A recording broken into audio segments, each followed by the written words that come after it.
tanan nga nag-support. God bless you all. Akong gihangyo si Pastor Elias na mag-ampo para sa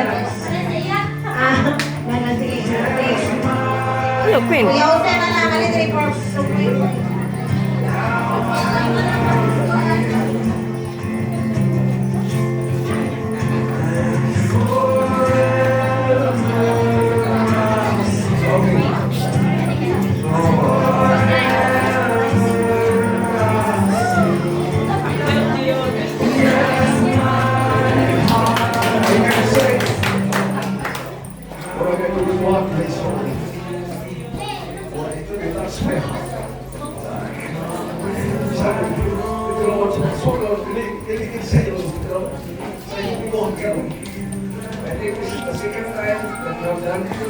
To my wife because of this God-entrusted ministry.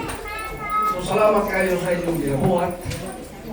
O ako kasulti nga diyan sa tanan ng pagkabuhat kung makapadayon ng kapasaban sa Ginoo ang Ginoo magabalo sa inyo. Ginoo sa Ginoo sa klase nga kung siya ito'y bugas ang pag-imani. So katuuan na wala pa makabugas, pamugas ang and mag-aani rin tayo sa no? Despite the world situation and conditions, still ako na ito. Ang Ginoo ang ginagana ng mga mausap, siya yun matag, siya yun mutabang, musustain, magapauso ang isuon, o maghahatag according to the desire of our hearts, for as long as we delight on Him. So, salamat sa Ginoo.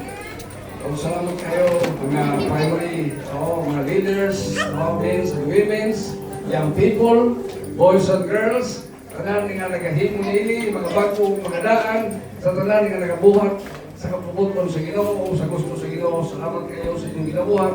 Alam sa Ginoo, and of course, alam ko sa amuha.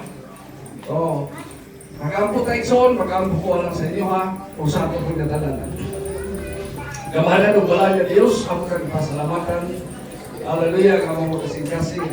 Personally for myself, Lord, salamat kay Ginoo nga ang iyong katawan mo Diyos, nakatungo na, nakabalo na, o kaya lang nakitaan mo Diyos, o amo nakitaan mo Diyos, ang umabot ka kalambuan o kalampusan sa mga kusa, yan sa mga panalagay kay Ginoo. Lord, padayon ka, mga bless sa mga kusa, salamat na Diyos sa pagkinom mo kanamo, o salamat pagkinom mo sa kong pamilya, sa mga sawag ng anak, o di sa pagkaramatan ng Ginoo. All the families, Lord, not just in this place, Lord, but also in Sibukawan, Ginoo. Salamat na Diyos, salamat na Ginoo sa inyong ginabuhat kung pagbuhaton pa, kung sa kanunay, nila kami kanunay.